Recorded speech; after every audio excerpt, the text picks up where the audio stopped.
Hello friends, welcome to my YouTube channel that is friend version. तो आज के इस वीडियो में मैं बहुत छोटी सी मोटिवेशनल स्टोरी सुनाने वाला हूँ। तो आप इस स्टोरी को ध्यान से सुनिएगा क्योंकि ये आप अपनी लाइफ से ना डायरेक्ट जोड़ सकेंगे। जो 20+ एज वाला ग्रुप है ना, वो तो डेफिनेटली इस स्टोरी को अपने से जोड़ पाएगा। तो चलिए शुरू करते हैं।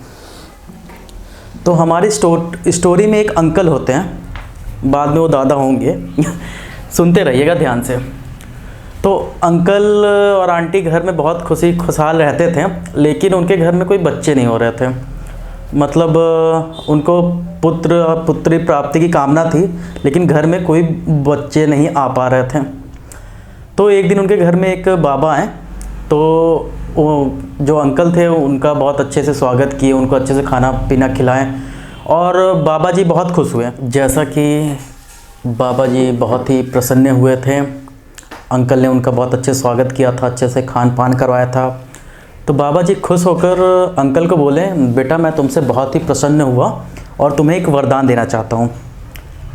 तो जो अंकल थे वो बहुत ही खुश हो गए। बाबा वैसे तो मेरे पास हर चीज़ है, भगवान का दिया हुआ है, लेकिन अगर आप प्रसन्न हैं तो कुछ देना चाहते हैं तो मैं उसे स्वीकार करूँगा। तो बाबा जी ने बोला, देखो बेटा, इस दुनिया में कोई भी इंसान मेहनत करके कुछ भी कमा सकता है, कुछ भी पा सकता है, लेकिन मैं तुम्हें एक ऐसी चीज़ देना चाहता हूँ कि लोग बहुत मेहनत, बहुत उसके लिए संघर्ष करने के बाद भी शायद वहाँ तक नहीं पहुँच पाते हैं। तो मैं इस वरदान स्वरूप मैं तुम्हें अपने साथ स्वर्ग लेके जाऊँगा। अंकल ने जैसे सुना, क्या स्वर्ग? आप मुझे जीता जी मारना चाहते हैं और स्वर्ग पहुँचाना चाहते हैं? मैंने आपकी इतनी अच्छे से खातिरदारी की। तो बाबा जी बोलते हैं, बेटा देखो, ऐसा नहीं कि मैं तुम्हें मारना चाहता हूँ, मैं अपने साथ तुम्हें स्वर्ग के द्वार ले जाना चाहता हूँ, जहाँ तुम और भी खुश रहोगे और चीज़ें तुम देखोगे कि स्वर्ग में क्या क्या है, क्या क्या नहीं है। तो अंकल जी बहुत घबरा जाते हैं, लेकिन उनको समझ में आता है कि ठीक है, स्वर्ग जाना सही रहेगा। बट वो बाबा से बोलते हैं कि बाबा अभी कहाँ जा पाऊँगा, अभी तो मेरे बाल बच्चे भी नहीं हुए हैं, तो मेरे बाल बच्चे हो जाएँ तो मैं आपके साथ स्वर्ग जरूर आऊँगा। तो जो बाबा जी रहते हैं उनको तथास्तु बोलकर वहाँ से चले जाते हैं। बाबा जी फिर कुछ साल के बाद वापस आते हैं तो देखते हैं कि घर में 2-4 बच्चे हो चुके हैं। 2-4 में कंफ्यूज मत होइएगा, 4 बच्चे हुए थे, 2 लड़के 2 लड़कियाँ। तो बाबा जी वहाँ पे आए और अंकल से बोले, देखो अब तो तुम्हारे बाल बच्चे हो गए, अब तुम चलो मेरे साथ स्वर्ग। तो अंकल बोलते हैं कि बाबा जी अभी तो बाल बच्चे मेरे बड़े नहीं हुए, थोड़े से बड़े हो जाने दीजिए, इनका लालन पोषण मैं बहुत अच्छे से करूँगा, तब मैं आपके साथ स्वर्ग जरूर चलूँगा। तो फिर बाबा जी ने वही किया, उसको अंकल को तथास्तु बोलकर वहाँ से चले गए। फिर कुछ साल के बाद आए तो जैसे ही घर पहुँचे देखा दोनों लड़कियों की शादी हो चुकी थी, दोनों लड़के काम पे जा रहे थे, लेकिन इस बार कुछ अलग था, वो अंकल जी दिखाई नहीं दे रहे थे। तो बच्चों से पता चला कि उनके पिताजी की देहांत हो गया है। तो बाबा जी अपनी शक्तियों से पता किए कि अंकल कहाँ गए। तो पाया कि जो आंगन में बैल बंधी हुई थी वही अंकल जी हैं। तो बैल के पास गए, बोले कि अब बताओ, अब तो तुम्हारा देहांत हो गया, तुम तो मर चुके हो, अब बैल बन चुके हो, आप तुम्हें मैं स्वर्ग ले चलूँ। फिर अंकल जी बोले कि नहीं, अभी तो खेती का टाइम है, बच्चे मुझे ले जाएंगे और मुझे हल खींचना है और खेत को जोतना है, तो मैं आपके साथ अभी नहीं आ पाऊँगा, अगली बार मैं ज़रूर आपके साथ चलूँगा। तो बाबा जी फिर तथास्तु बोलकर वहाँ से चले गए। अगली बार जब बाबा जी आए तो देखिए वो बैल भी नहीं है।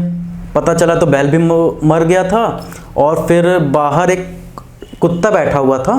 तो बाबा जी अपनी शक्तियों से पता किए तो वो कुत्ता ही वो अंकल थे। तो जाके कुत्ते के पास बोलते हैं कि अब बेटा बताओ, तुम तो फिर से मर चुके हो और अब एक कुत्ते के रूप में यहाँ पे हो, अब तो तुम मेरे साथ स्वर्ग जरूर चलो। तो फिर वो अंकल जी बोलते हैं, जो कि कुत्ते के अंदर थे, कि अभी कहाँ, मेरे बच्चों की देखिए शादी हो गई है, बहू रानियाँ सारी घर में हैं और अभी सारा घर में सोना जेवर पड़ा हुआ है, मेरे बच्चे काम पे गए हुए हैं और मैं चला गया, मेरे पीछे कोई चोर आया, घर में चोरी करके चला गया, तो मैं आपके साथ इस बार नहीं आ पाऊँगा, मैं अगली बार जरूर चलूँगा। ठीक है, बाबा जी वहाँ से फिर से उसको तथास्तु बोल के वहाँ से चले जाते हैं। अगली बार जब आते हैं तो वो कुत्ता भी नहीं दिखता है उनको। फिर वो अपनी शक्तियों से पता करते हैं तो पाते हैं कि घर के बाहर ही एक नाला बहता था। नाले में जो एक छोटा सा कीड़ा था, वो अंकल अब कीड़ा बन चुके हैं। बाबा भी उसके पास जाते हैं, बेटा अब तो चलो तुम मेरे साथ स्वर्ग, क्या अब भी नहीं चलोगे? तो अंकल जी बोलते हैं, बाबा जी अभी अभी तो मेरे बच्चे के बच्चे के बच्चे आए हैं, मेरे पोते आए हैं, उनको बड़ा होते देख लूँ तो मैं पक्का आपके साथ स्वर्ग चलूँगा। ये सुन के बाबा जी ने फिर वही किया, तथास्तु, और वहाँ से चले गए। तो आपने क्या सोचा आपने क्या समझा इस स्टोरी से? मोरल ऑफ द स्टोरी, आप एक बार खुद से पूरी स्टोरी को फिर से रिवाइंड में जाके ना पूरा देखिएगा और अपनी मोरल स्टोरी खुद लिखिएगा। और मैं बताता हूँ, ये था मोह माया का बंधन। अंकल क्या कर रहे थे? मोह माया के बंधन से फंसे हुए थे, बंधे हुए थे, इस वजह से वो स्वर्ग नहीं जा पा रहे थे। तो क्या हम लोग भी ऐसा करते हैं अपनी लाइफ में? अगर आपका आंसर ना है ना, तो आप एक बार ज़रूर देखिएगा। कभी ना कभी आपने मोह माया के चक्कर में बहुत चीज़ें खराब की होंगी और अभी भी कर रहे होंगे। तो मैं यही कहना चाहूँगा कि मोह माया के बंधन में ना बंधे। हाँ, मैं मानता हूँ कि मोह माया भी बहुत ज़रूरी है। माता पिता से लगाओ, अपने लव वंस के साथ लगाओ, और हर चीज़ अच्छा है, लेकिन उनको बांध के मत रखो, ठीक है? और जो मोह माया है ना, वो हमें बांध के रखती है। उनसे आप सच्चा प्रेम करो।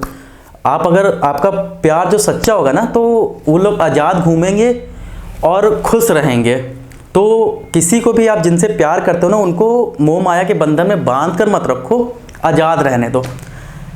तो ये छोटी सी हमारी स्टोरी कैसी लगी, आप भी ज़रूर इस पर एक बार फिर से देखिएगा और इसकी मोरल ऑफ द स्टोरी खुद मुझे कमेंट करिएगा। And thanks for watching.